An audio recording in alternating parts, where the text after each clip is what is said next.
Damian Cross signed the divorce papers the same way he signed billion-dollar acquisitions, without hesitation. The Manhattan skyline stretched behind him through the floor-to-ceiling glass walls of his Park Avenue office, the late afternoon sun turning the Hudson River into liquid gold. On the polished walnut conference table lay a single cream envelope. Inside it was the end of his marriage. He uncapped his Mont Blanc pen slowly, almost ceremonially. "Have it delivered tonight," he told his attorney without looking up. His voice was calm, controlled. Final. Across from him, Lila Monroe stood by the window, arms folded, her reflection layered over the city like she already belonged to it. She didn't speak. She didn't need to. Her presence alone reinforced what Damian believed. Evolution required shedding weakness. And in his mind, Savannah was weakness. She had grown quiet over the past year, too sensitive, too withdrawn, not polished enough for the board dinners at the plaza, not strategic enough for the future he was building. A billionaire CEO couldn't afford emotional distractions, especially not a pregnant wife who no longer fit the image. 5 months pregnant. He pushed the thought aside. "She'll land on her feet," Damian muttered. "She always does." What he didn't know, what no one in that room knew, was that the quiet woman he was discarding had walked away from something far larger than his tech empire. Something older, something powerful, and something that already owned a silent portion of cross-tech dynamics. As Damian pressed the pen firmly against the signature line, ink flowing in a sharp, permanent stroke, he felt relief, control restored, narrative rewritten. But far downtown, in a discreet townhouse overlooking Central Park, a phone vibrated beside a closed leather journal.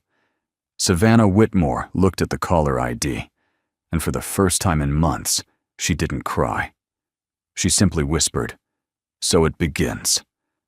The FedEx envelope arrived at 7:42 p.m.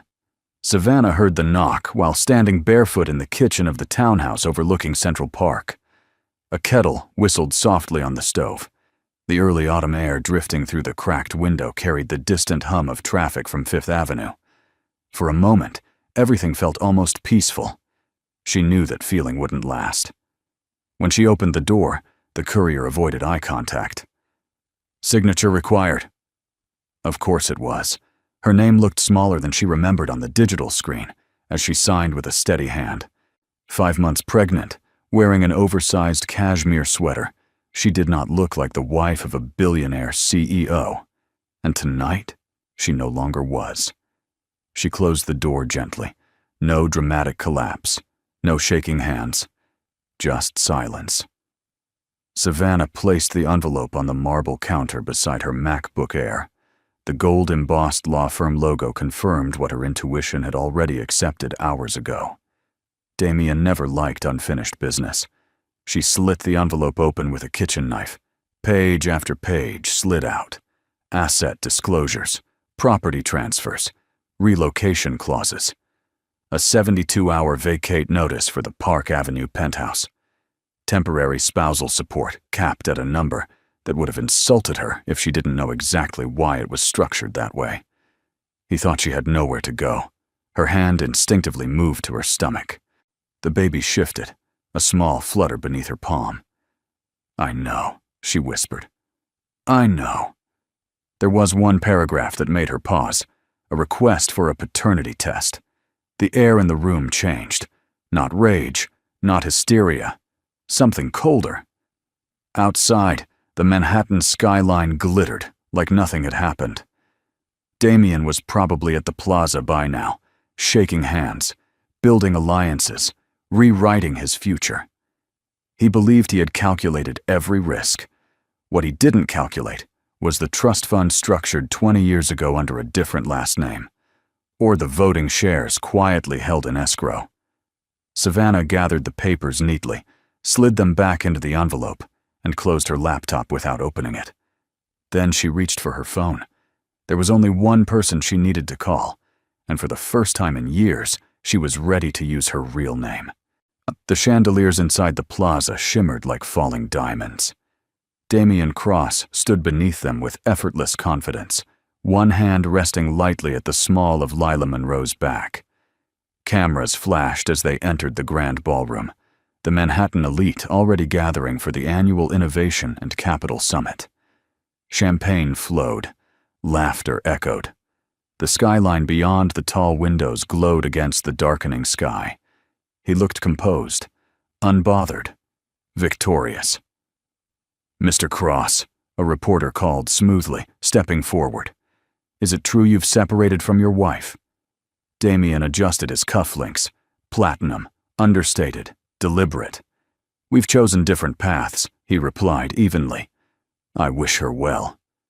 Lila's red Dior gown caught the light as she tilted her head closer to him, a silent reinforcement of the image he wanted the world to see. Strength, progress, forward motion, no vulnerability. Inside, however, something flickered. Not guilt, but irritation. The timing wasn't ideal. The SEC inquiry rumors had already stirred unease in the market. Personal headlines were a distraction. Across the ballroom, executives whispered. Investors observed. Damian felt their eyes measuring him, recalculating risk. He lifted a glass of champagne. "To growth," he announced lightly to the small circle forming around him. They laughed. But at that same moment, in a quieter corner of Manhattan, Savannah sat alone in the townhouse library. A single lamp illuminated the leather-bound spines lining the shelves. Her phone buzzed again and again with news alerts. Crosstech CEO appears solo at gala. Insiders confirm divorce filing. Pregnant wife absent. She didn't open the articles. Instead, she opened her laptop. The Caldwell Sovereign Capital portal required a secondary authentication code. She entered it calmly. Numbers filled the screen. Ownership percentages, voting blocks, strategic leverage. Downtown, Damian believed he was shaping the narrative. But the market did not care about narratives. It cared about control. Back at the plaza, Lila leaned close to Damian's ear. "Everything is moving faster than expected," she murmured. He smiled faintly. "Good." What he didn't realize was that the speed wasn't in his favor. And somewhere between the champagne toasts and the flash of cameras, the foundation beneath his empire had already begun to shift. The Hamptons were quieter in the fall. Some Everett Caldwell stood alone on the terrace of his oceanfront estate, the Atlantic stretching endlessly beyond manicured hedges and white stone balustrades. The wind carried salt and distance. In his hand rested an iPad, displaying a live stock ticker. Crosstech dynamics fluctuating in narrow, anxious increments. He watched without expression. Inside, the house was still. No staff hovered. No guests lingered. Everett preferred silence when markets shifted. His phone buzzed once. Savannah. He didn't answer immediately. Instead, he walked back inside, past framed photographs of global leaders, handwritten notes from presidents, and architectural renderings of projects his capital had quietly financed. Caldwell Sovereign Capital never sought headlines. It preferred leverage. The phone buzzed again. This time, he accepted the call. "So, are you ready?" he asked.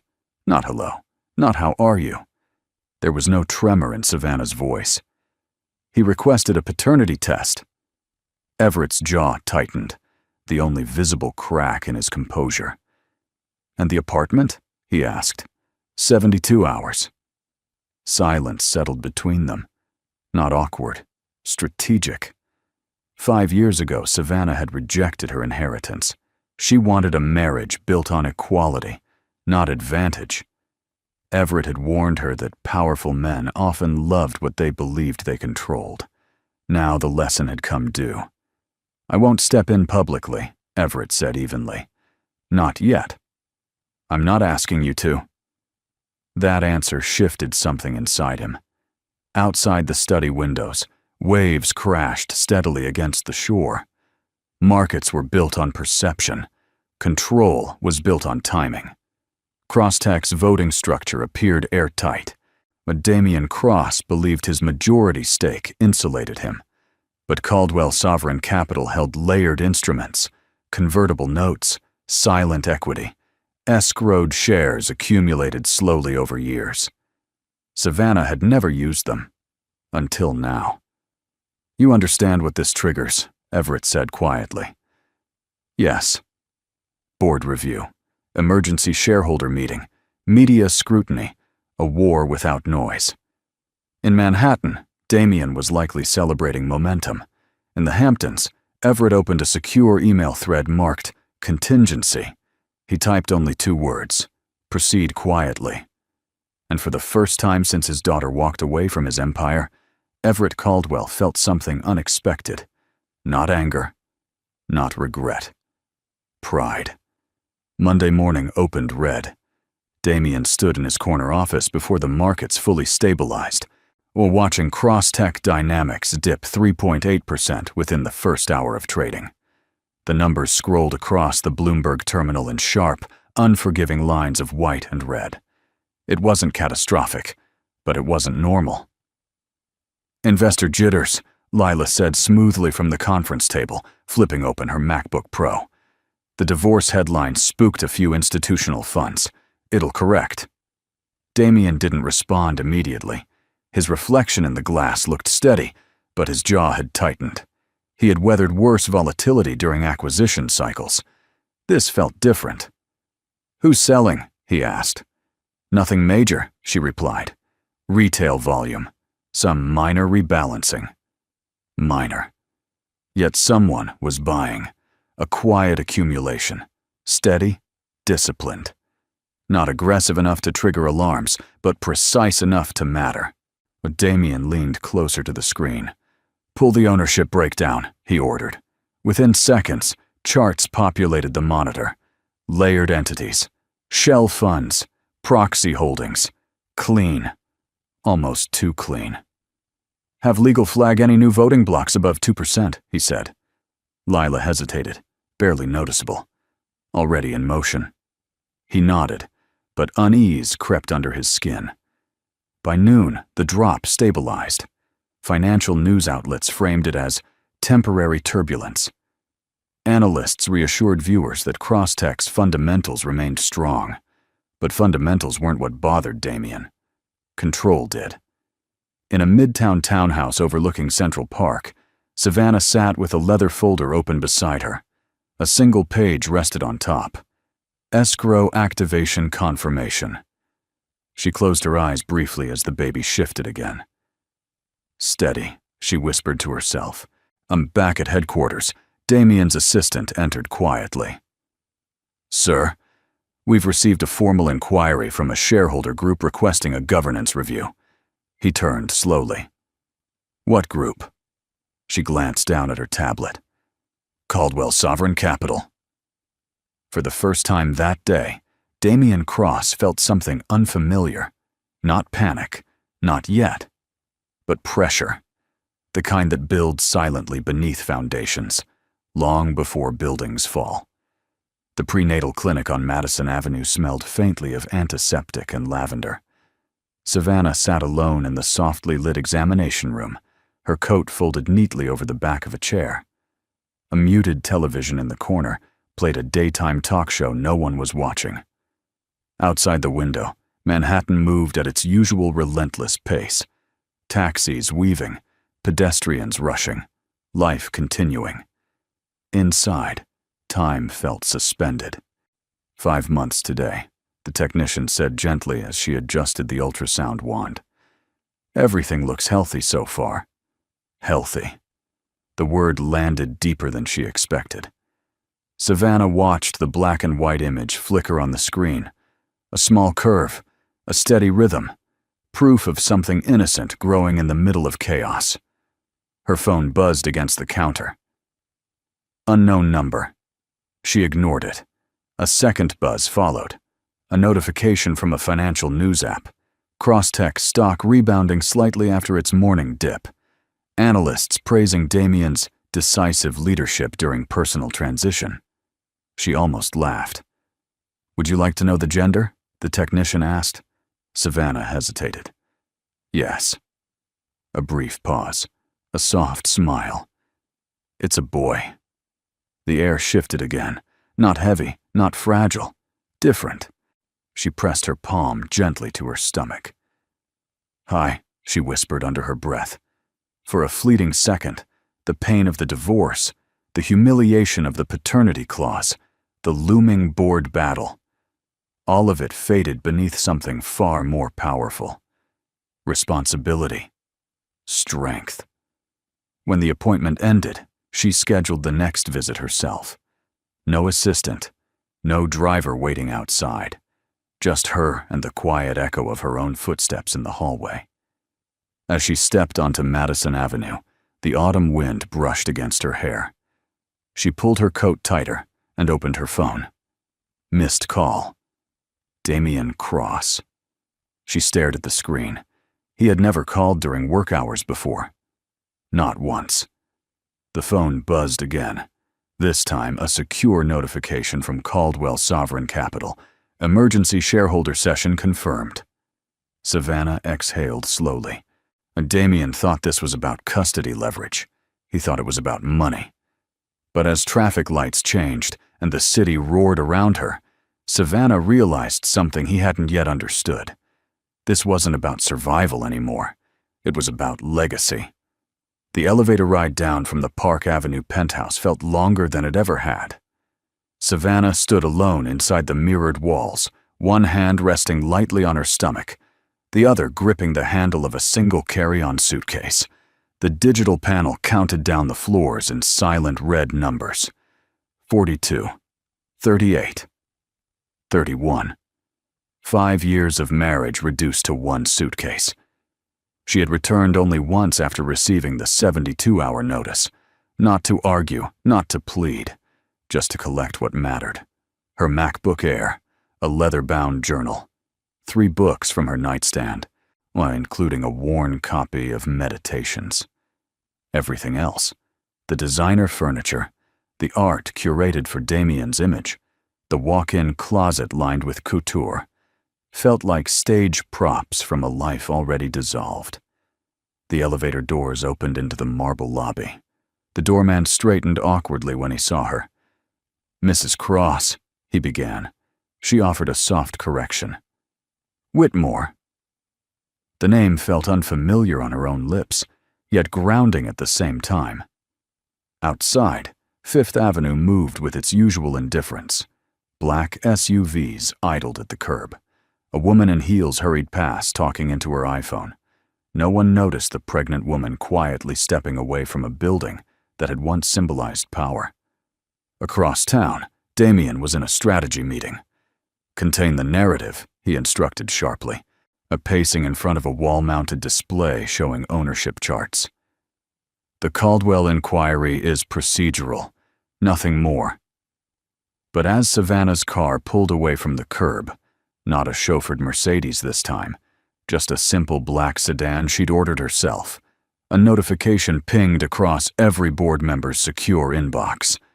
Escrow conversion initiated. Voting rights, pending activation. Damian's assistant froze mid-sentence in the conference room. "Sir, you need to see this." Back in the car, Savannah looked out at the Manhattan skyline shrinking behind her. She didn't cry. She didn't look back. She simply opened her phone and typed a short message. "I'm ready." Some departures are defeats, others are declarations. And Damian Cross had just lost more than a wife. He had lost the illusion of control. By Tuesday afternoon, the boardroom felt colder than usual. Damian stood at the head of the long glass table, sleeves rolled precisely to his forearms, projecting control. Behind him, a floor-to-ceiling screen displayed Crosstech's ownership map, neat, layered, and suddenly unstable. "Escrow conversion doesn't automatically shift majority," he said firmly. "It's procedural leverage, nothing more." Around the table, directors exchanged glances. Procedural didn't usually move markets. Lila Monroe sat to Damian's right, composed as ever. Her charcoal blazer was sharp, her posture immaculate. She had always been the steady one during turbulence. "Investor sentiment is sensitive," she added smoothly. "If we appear defensive, it feeds speculation. We stay calm." Damien nodded. He trusted her. What he didn't see was the second phone resting face down beside her legal pad, a private line separate from company devices. That phone vibrated once, a single coded message, position secured. Hours earlier, Lila had finalized a quiet transfer, not of Crosstech stock, but of her personal holdings. She had exited just enough to protect herself before the next phase unfolded. Damien believed Caldwell Sovereign Capital was testing him. He had no idea that another fund, Orion Strategic, had been receiving carefully curated financial whispers for months. Not lies, just timing. Inside information delivered at moments that maximized volatility. And Lila had been the one guiding the rhythm. Back at headquarters, a junior analyst entered the boardroom with pale urgency. "Sir, Orion Strategic just disclosed a 6.4% stake." The room shifted. But Orion was not passive capital. It was predatory. Damien's jaw tightened. "Since when?" "This morning." Lila leaned forward, feigning concern. "That explains the unusual buy pressure." Damien exhaled slowly. Two aggressive shareholders circling at once was coincidence. It had to be. Across town, Savannah sat in a quiet office inside Caldwell Sovereign Capital's Manhattan branch. Documents were stacked neatly before her. No theatrics, no panic. She had anticipated resistance. She had not anticipated a third player. Her phone buzzed with a secure update. Orion confirmed. Savannah's eyes narrowed slightly. This board battle had just become something else entirely. And for the first time, Damien Cross was no longer the only one miscalculating the room. The emergency board session was scheduled for 8 a.m. sharp. By 7:45, the Crosstech's executive floor was already sealed from media access. Assistants whispered in hallways. Security badges were double-checked. The atmosphere felt less like a meeting and more like a pre-trial hearing. Damien entered the boardroom in a navy suit, tailored to precision, his expression composed but unreadable. Overnight, financial media had picked up the Orion Strategic disclosure. Headlines were no longer speculative. Hostile positioning? Leadership instability? He ignored them. What mattered was the math. When the screen flickered to life, legal counsel began outlining the updated ownership structure. Caldwell Sovereign Capital's escrow conversion was now active, fully recognized voting shares. 32%. Orion Strategic held 6.4%. Damien still retained significant equity personally, but no longer absolute control. "See, this is coordinated," one director muttered under his breath. Damien leaned forward. "Orion and Caldwell have no known alliance." "Not formally," legal counsel replied carefully. That distinction unsettled the room. At that same hour, in a discreet conference suite 3 blocks away, Savannah sat across from Nathan Reed. He had been quiet through most of the preparation. Sharp, observant, strategic. "Orion's involvement wasn't ours," he confirmed. "They're opportunistic, but they don't move without signals." Savannah folded her hands. "And who's signaling?" Nathan didn't answer immediately. Back in the Crosstech boardroom, Lila presented a stability projection, projected earnings, expansion pipelines, long-term AI contracts. Her tone was calm, reassuring. "We remain fundamentally strong," she concluded. But then a new slide appeared on the screen. Unscheduled liquidity movement. Executive-level transactions. The room went still. Damien's eyes shifted slowly toward Lila. Her posture remained composed.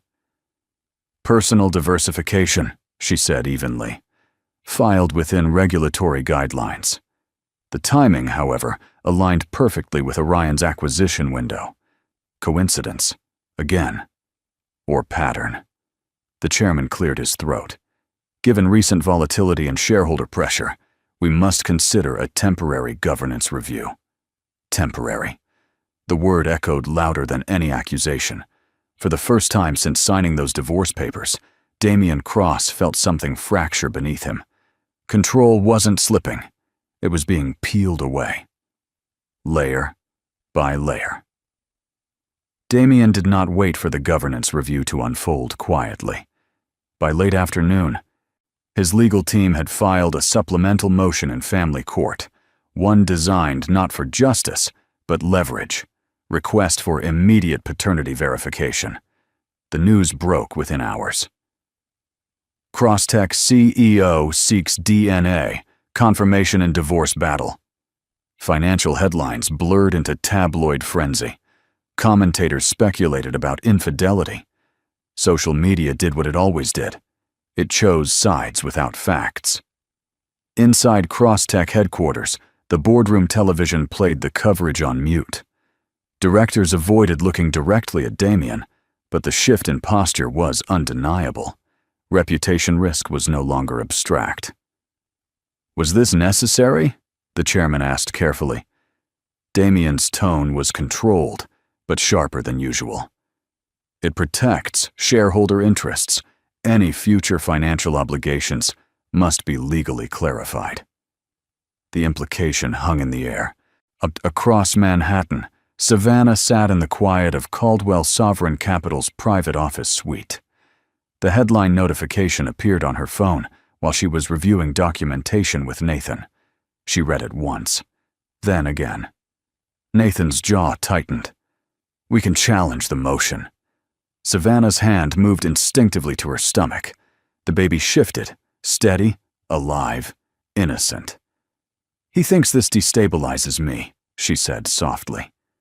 The humiliation was intentional, public, strategic. Damian believed doubt would weaken her position in the board fight, that investors would see her as emotional, compromised, potentially manipulative. He underestimated one thing: truth. Within 48 hours, the court-approved test was expedited under media pressure. Savannah did not protest. She did not hide. The results came back faster than anyone expected. Confirmed biological father, Damian Cross. Financial news pivoted overnight. CEO's paternity claim backfires. Board questions, judgment amid personal turmoil. Back at headquarters, Damian stared at the report on his desk. The clean, clinical language offered no room for reinterpretation. For the first time since this began, something inside him faltered. He had meant to corner her. Instead, he had exposed himself. And somewhere beyond, stock charts and shareholder percentages, a deeper consequence was forming, one he had not yet calculated. The private dining room at the Ritz-Carlton overlooked a muted stretch of Manhattan, the late afternoon light filtering through tall windows in quiet gold. Damian arrived first. He had chosen the location deliberately. Neutral territory, understated luxury, controlled environment. His Rolex caught the light as he checked the time.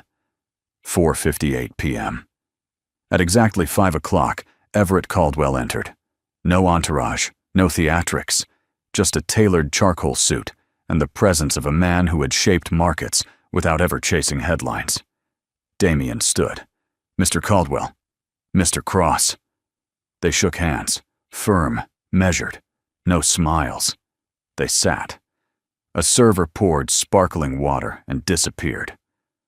I assume this isn't a social call, Damian began. Everett folded his hands calmly. My daughter has endured public humiliation. Damian's expression hardened slightly.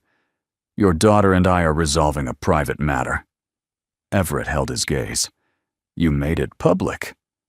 Silence lingered between them, not tense, but heavy with implication. You're leveraging corporate pressure to influence a divorce, Damian said carefully. Everett tilted his head. I'm protecting shareholder interests. The words landed with precision. Damian leaned back. Savannah never mentioned her connection to Caldwell Sovereign. She chose not to use it, Everett replied evenly.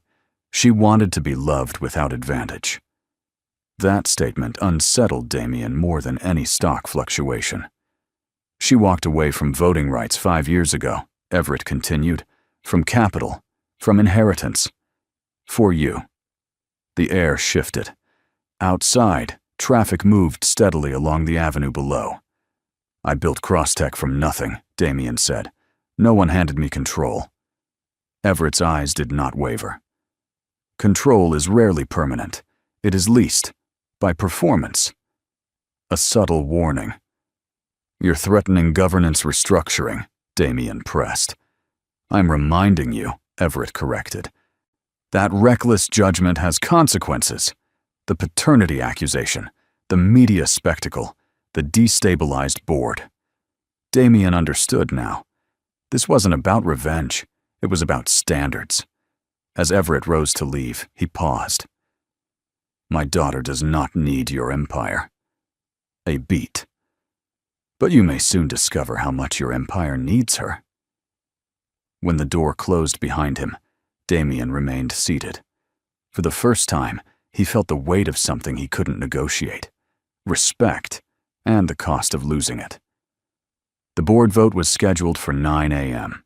By 8:30, Crosstech's executive floor felt unfamiliar, quieter, colder, watchful. Directors arrived without small talk. Legal counsel sat closer than usual. Even the assistants avoided eye contact. Damien stood at the head of the table, hands braced lightly against polished glass. He had barely slept. The paternity report had backfired. Media analysts were now questioning not Savannah's credibility, but his judgment. Market confidence was no longer theoretical. It was fragile. Let's proceed, the chairman said. Legal counsel summarized the situation. Escalating shareholder pressure, volatility triggered by executive conduct, concerns regarding fiduciary discretion. Then came the motion. Temporary suspension of executive authority pending governance review. The words echoed in the room. Damien's jaw tightened. This is disproportionate. It's protective, one director replied. For the company. The vote was not dramatic. It was procedural, measured. 7 in favor, 3 opposed, 1 abstention. The decision carried. For the first time since founding Crosstech in a shared co-working space a decade ago, Damien Cross was no longer in control of his own boardroom. Lila sat very still. Too still. As directors began filing out, Damien turned to her. We weather this, he said quietly. She offered a faint, professional nod. Of course. But as she gathered her tablet, a secure message appeared briefly across her screen before she angled it away. Orion increasing position.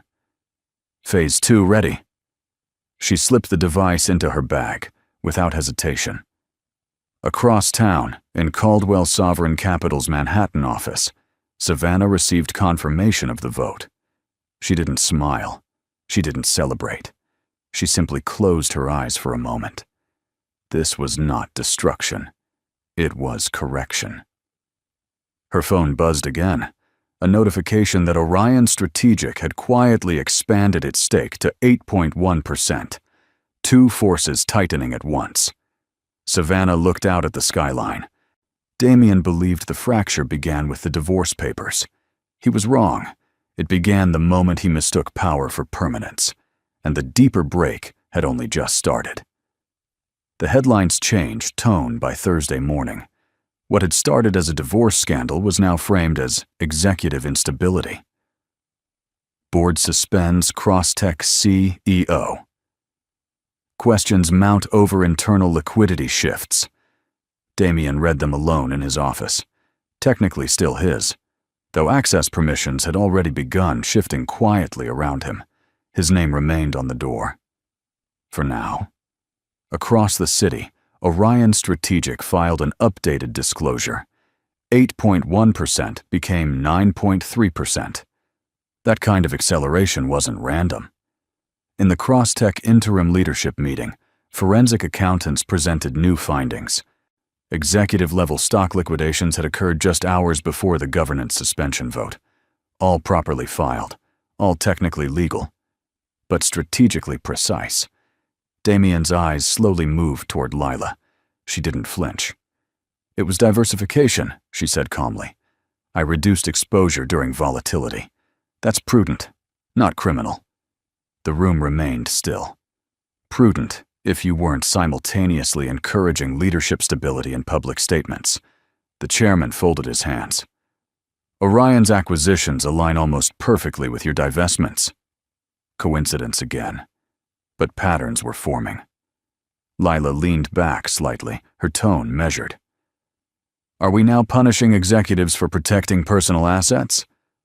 The question deflected responsibility, yet the timing lingered. After the meeting adjourned, Damien followed her into the hallway.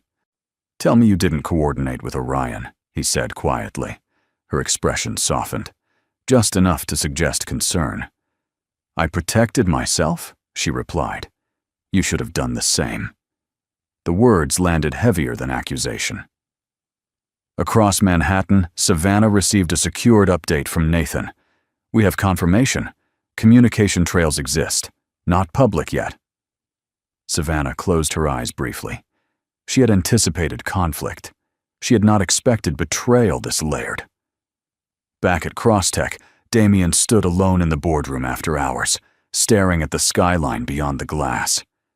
He had built this company from instinct and speed. Now instinct felt unreliable. For the first time, he questioned the one person he had trusted inside the room, and somewhere beneath the corporate maneuvering and shareholder percentages, a more personal realization was taking shape.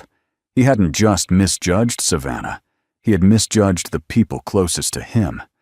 And the cost of that miscalculation was about to multiply. By Friday, the story was no longer about divorce, it was about credibility. Crosstech's stock opened down another 5.6% after pre-market analysts flagged executive judgment risk in a widely circulated note. Financial networks replayed clips of Damien's past interviews. Bold promises, aggressive forecasts, unwavering confidence. Now the tone was different. Was the CEO distracted? Did personal instability affect corporate oversight? Inside Crosstech headquarters, Damien's access card no longer granted entry to the executive server room. A subtle change. Temporary, according to the board. Temporary felt permanent. He stood in the glass-walled conference room that had once carried his authority effortlessly. The skyline beyond seemed colder, more distant. For the first time in years, he had no calendar full of decisions waiting for him. Instead, he had questions. Compliance officers had initiated a formal review into executive stock movements. Nothing criminal, yet. But enough to trigger mandatory disclosures. And Orion Strategic had just crossed 10%. 10% meant influence. Influence meant negotiation power. Across town, Savannah sat at a long oak table inside Caldwell Sovereign Capital's Manhattan office. Nathan placed a thin folder in front of her. "Preliminary communication trail," he said quietly. "Encrypted calls, secondary devices, timing correlations between Lila's divestments and Orion's accumulation windows." Savannah scanned the pages slowly. She did not feel triumph. She felt clarity. Back at Crosstech, Damien finally confronted Lila directly. "Did you signal them?" he asked.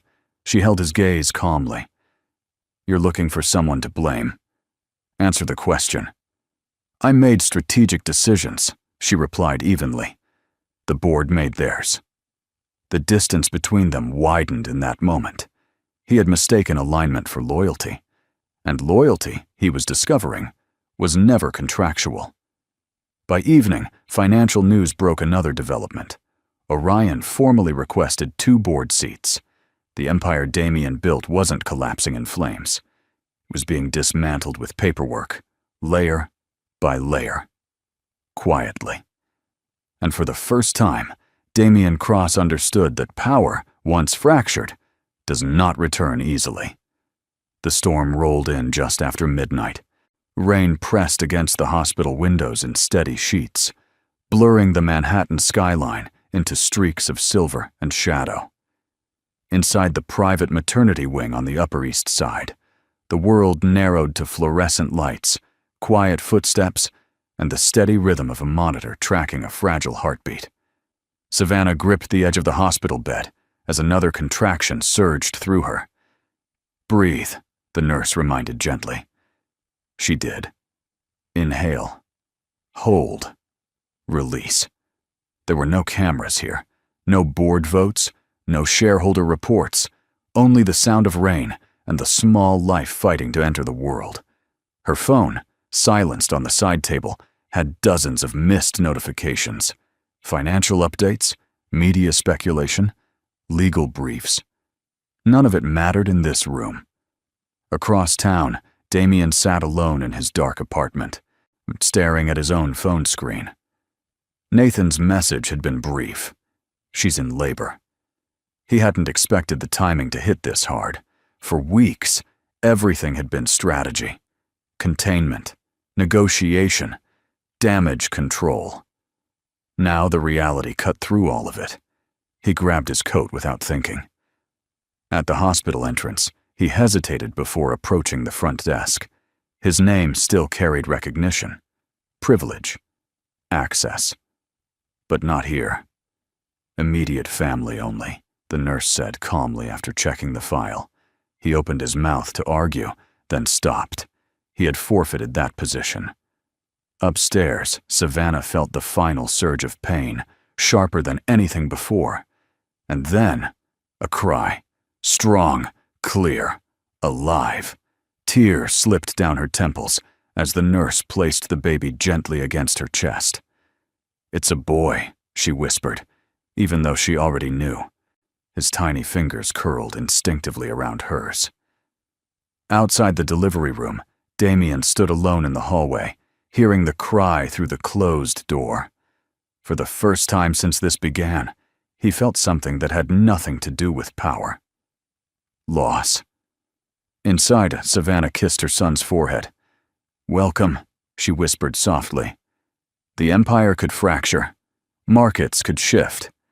But in that moment, something far more permanent had just been born.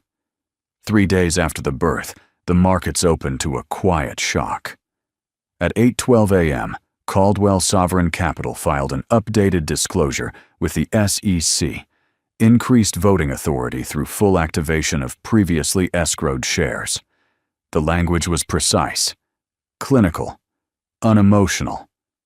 Effective immediately, Caldwell-controlled voting power in Crosstech Dynamics rose to 38.7%. That number changed everything. So in the interim boardroom, directors sat straighter. Orion Strategics representatives dialed in remotely, their faces projected across the wall display. The chairman cleared his throat. With Caldwell now holding controlling leverage, governance restructuring must be finalized. Damian was not present. He had been formally transitioned to advisory status pending final review. Across town, Savannah sat in a quiet recovery suite, her newborn sleeping against her chest. Soft morning light spilled across the room. The world felt slower here, measured in breaths instead of headlines. Her phone buzzed. "Nathan." "It's done," he said simply. She closed her eyes briefly. 5 years ago, she had walked away from her father's empire to build something honest. Now that empire had stepped forward, not to destroy, but to stabilize. At Caldwell's Manhattan office, Everett signed the final directive, transferring operational oversight authority to Savannah as majority voting representative. "You don't have to take this," he told her later over a secure video call. "I know," she replied. But this wasn't about inheritance anymore. It was about responsibility. Back at Crosstech headquarters, the official statement was released. Effective immediately, Savannah Whitmore has been appointed chairwoman of the board. The news cycle exploded. Estranged wife assumes control. Power shift in billion-dollar tech firm. In the hospital room, Savannah looked down at her son.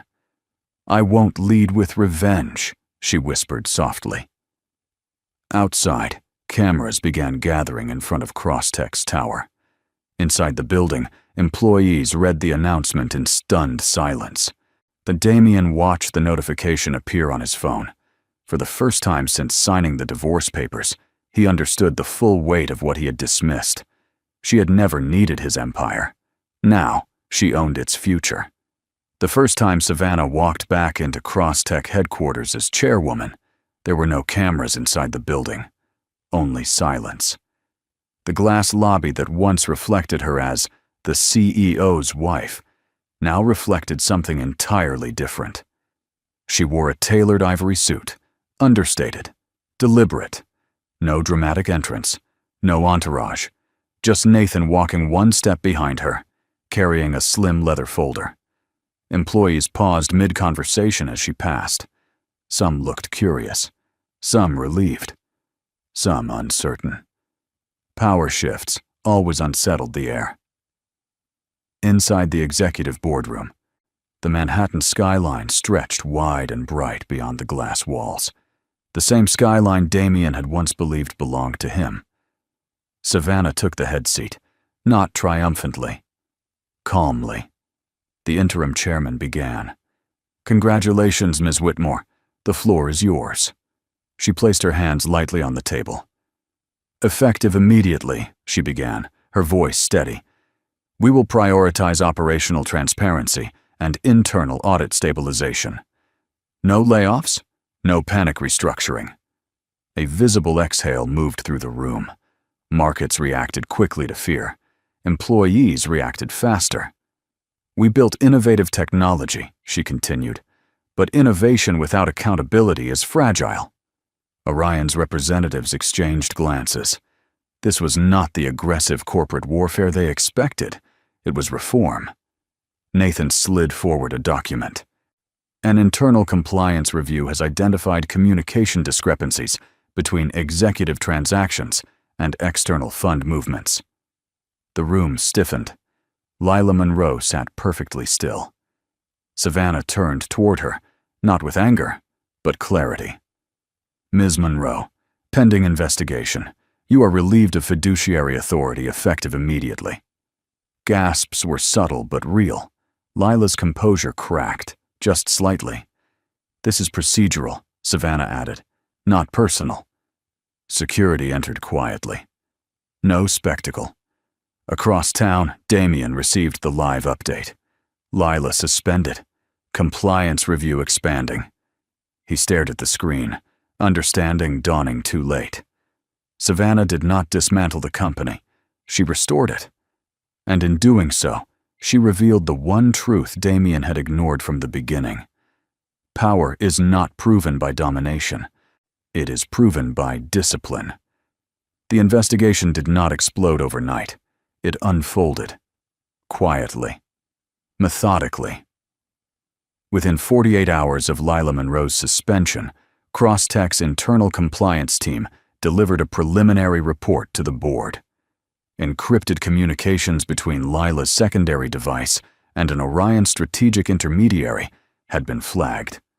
The timestamps aligned almost perfectly with her stock divestments. Not illegal, at first glance, but coordinated. And coordination, in financial markets, carried weight. By Monday morning, the SEC formally opened an inquiry. Financial media pivoted again. CFO under investigation. Orion's strategy linked to insider timing. In a sleek downtown apartment overlooking the Hudson, Lila watched the news in silence. Her phone vibrated relentlessly. Attorneys, journalists, the former allies suddenly cautious. The calm precision she had once carried began to fracture. Across town, Savannah sat in her office, her newborn's photo placed discreetly beside her MacBook. She did not smile at the headlines. She did not celebrate. "This is about restoring trust," she told Nathan quietly.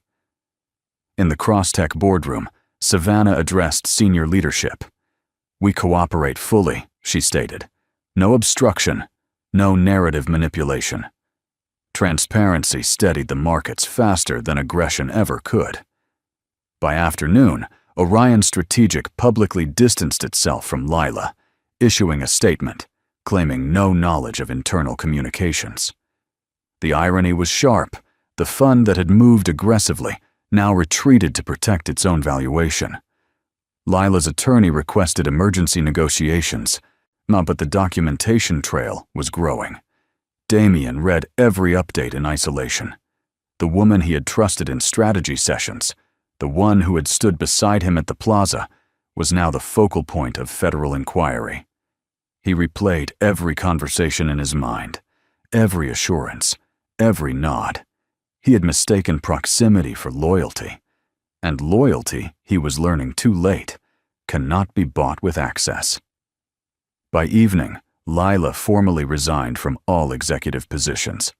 Crosstech stock rose 4.2% on the news, not because someone had fallen, but because accountability had finally arrived. Savannah closed her office window as the Manhattan lights flickered on below. Justice was not dramatic. It was precise, and it always moved, eventually, toward balance. The final board vote was not dramatic. It was definitive. Crosstech's shareholders convened in a secured hybrid session, some present in the Manhattan headquarters, others dialed in from San Francisco, London, and Singapore. Financial press waited outside, hungry for a decisive headline. Inside the boardroom, the skyline stood bright and indifferent beyond the glass. Savannah sat at the head of the table, composed, her expression steady. To her right, independent directors. To her left, legal counsel. Across the room, Damien occupied a seat that once symbolized command. Now, it symbolized review. The chairman spoke first. Given the findings of the compliance investigation, executive judgment concerns, and shareholder pressure, we proceed to a formal leadership restructuring vote. No raised voices, no spectacle, just process. Damien's hands remained folded. He had prepared arguments about innovation pipelines, long-term contracts, his role in building Crosstech from nothing. But somewhere along the way, those arguments had lost weight. The vote passed with overwhelming majority. Damien Cross was formally removed as CEO. He retained minority equity. He retained wealth, but he no longer controlled the company he had once defined as himself. The announcement was released within minutes. Markets responded calmly, almost optimistically. Crosstech stock ticked upward 2.1%. Stability restored. Outside the building, reporters surged. Inside, Savannah rose from her seat and walked toward Damien. There was no hostility in her posture, only clarity. "This didn't have to end this way," he said quietly. She met his gaze. "No," she agreed. "It didn't." There was no triumph in her voice, only truth. He had signed divorce papers, believing he was shedding weakness. Instead, he had severed the one person who would have strengthened him. As security escorted him through the private exit, the lobby felt larger than before, emptier. Power had not been taken from him. It had been transferred through consequence.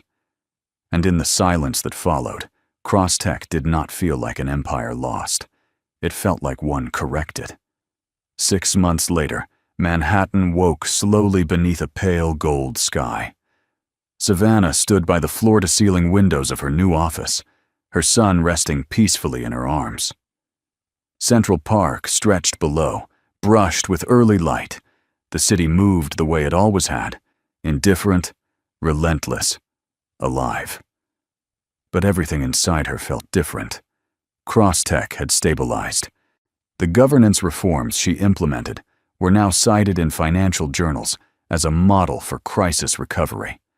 Employee retention had risen. Innovation pipelines resumed. Investors returned, not because of spectacle, but because of structure. Power, she had learned, did not need to shout. It needed to endure. Her phone buzzed softly on the desk beside her. A message from Nathan Reed. Board meeting at noon? And coffee afterward? A faint smile touched her lips. Nathan had never pushed, never positioned himself as savior. He had stood beside her in silence when silence mattered most. In the month since the birth, he had visited often, not to discuss strategy, but to ask how she was sleeping, whether she was eating, whether she was okay. Respect first. Everything else later. Across the river, a Damien Cross walked alone along a quieter stretch of waterfront. He had accepted a consulting role with a smaller tech firm, still respected, still wealthy, but no longer central to the skyline he once believed he owned.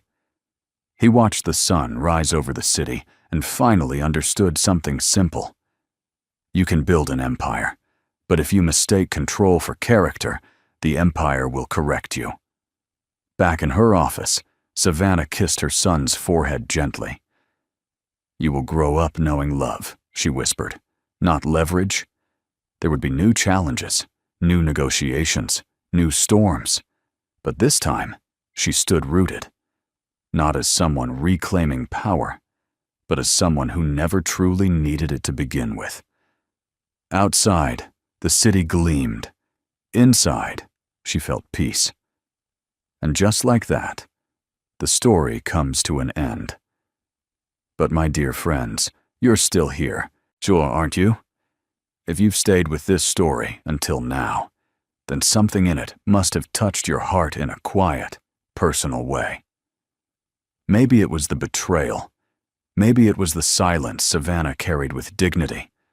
Or maybe it was the reminder that power without character eventually collapses under its own weight. Here's the truth we can take into our own lives. Control is temporary, but integrity is lasting. The Stoics used to say, you have power over your mind, not outside events. Marcus Aurelius wrote that, and Savannah lived it. She didn't fight with noise. She didn't destroy in anger. She mastered herself first. And in doing so, she regained everything that truly mattered. This story isn't about revenge.